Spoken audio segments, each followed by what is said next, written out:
every. All right, so the number in front of a variable is always a coefficient.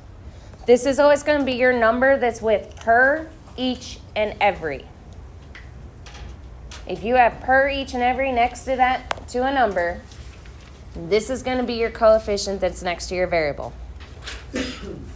Which, if you have not yet written in, obviously your x is your variable.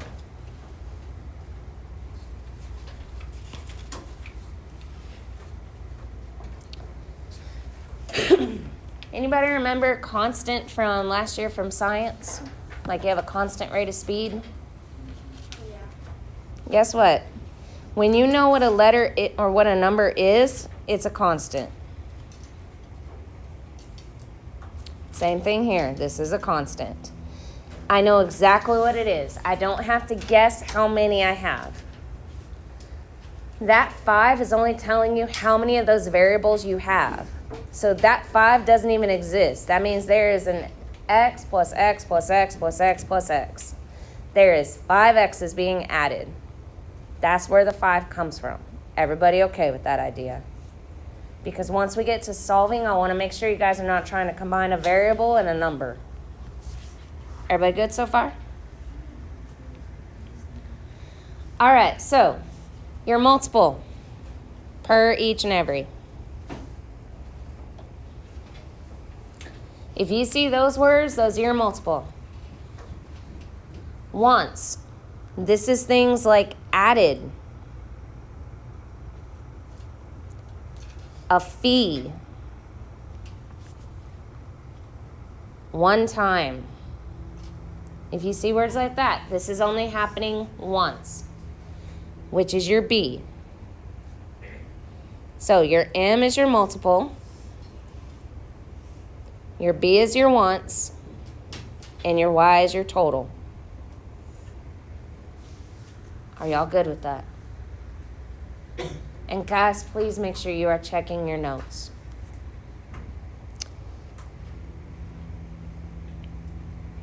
Total. You guys know your total words. Alrighty. So we're going to do a couple of these. I'm not going to have you do a bunch because once you guys get the hang of it, this is going to be super easy. I'm just marking a few of these. So, see the 3 that are marked? Those are the ones that we're doing. Y'all cool with that? Does anybody need more time to write down any of this? Okay. And remember, you don't have to respond with a no. Just respond if you need the extra time. Guess what? I'm going to make y'all figure this out. So, what do I know? You get 16 per month. Okay, so what is that? Is that our M or our B? M. How do you know? Says per. Anything that says per, each, or every, it's always right in front of your variable. All right, are we adding anything to this? Yes. $12. Oh, wait. No. Yeah. Oh. Go ahead and underline. So box plus and underline one time.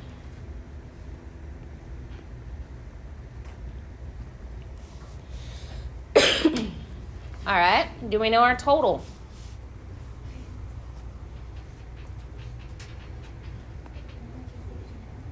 Yeah. How do you know? This is for, no. How many? You are correct. We do have a charge. And we also have for how many months. Anytime you have something that sounds like we're going to do a big old total, that's going to be your total. All right, what are we thinking? Does that seem fairly simple? Yes, no, maybe so. All right, so I heard a couple people. Let's hear from a couple more. Somebody different. Do I have any per, each, or every?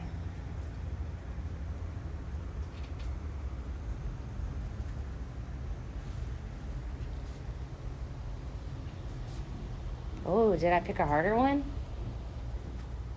Anybody not sure? Okay, I got at least a couple people. I got at least one person who's honest. All right, so let's go from this. We're finding X, which is the number of donuts Alan brought to the office.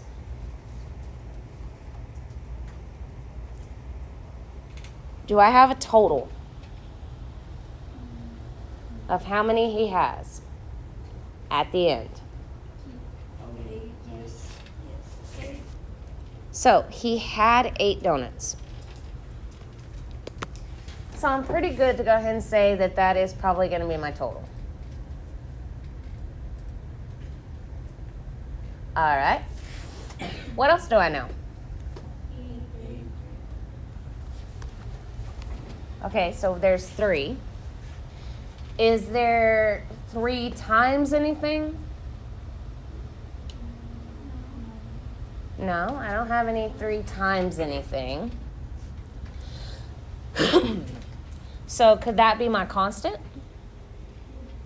Or could this be a one-time thing? Maybe. Am I going to add 3? Am I going to add 3 to this, or what am I doing with that 3?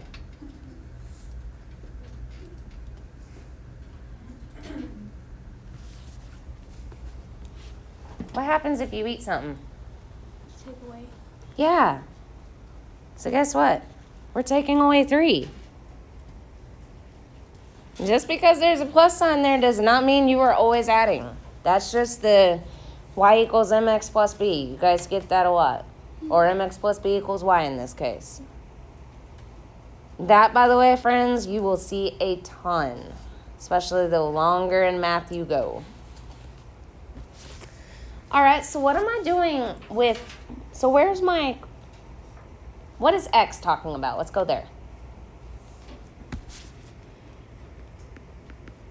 What's x equal? The number of donuts Alan brought to the office. And no, that's not a hashtag. That's an old school number sign. So that's your number of donuts. So what happened to his donuts? We know he ate 3 of them. He had 8 left. What happened to what else happened to him? What did he do with the donuts? He put half of the donuts in the break room and took Okay. So he took half of them to the break room. If you had 8, then that's 4. Oh, but do we know the original total? So if we don't know the original total, we'd say half of what? 8. But you're saying 8's the total. Is 8 the total? No. So what do we do in math when we don't know how much something is? What do we use? We add when we don't know how much something is? We just put a plus sign? We divide. Really? We divide when we don't know a number. No. What do we do when we don't know a number? In math, what do we do? All right, going off script for a second. When you didn't know a number in kindergarten, what did you use? Or what did they use?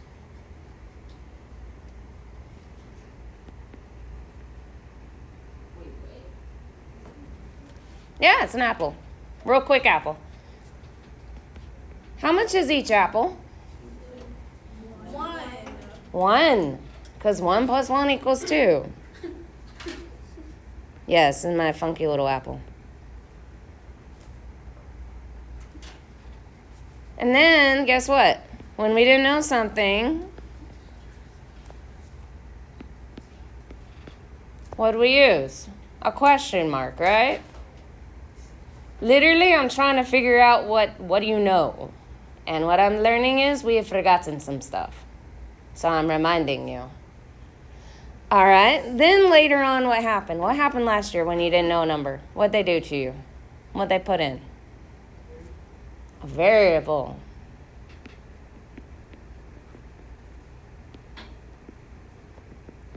You had x plus x. You had all of these lovely letters. So, do I know my total? Yes. I do? No. It says he put half the donuts in the break room. Do I know how much the original amount of donuts there was? No. So what can I use? A variable. If I don't know something, I put in a letter. Instead of putting a blank, instead of putting a question mark, I just put in a letter. That's what those are. So if I don't know how much I've used or how much I have originally, what do I write? An X or a letter, any kind of letter. So if I have half of something, do I know the something?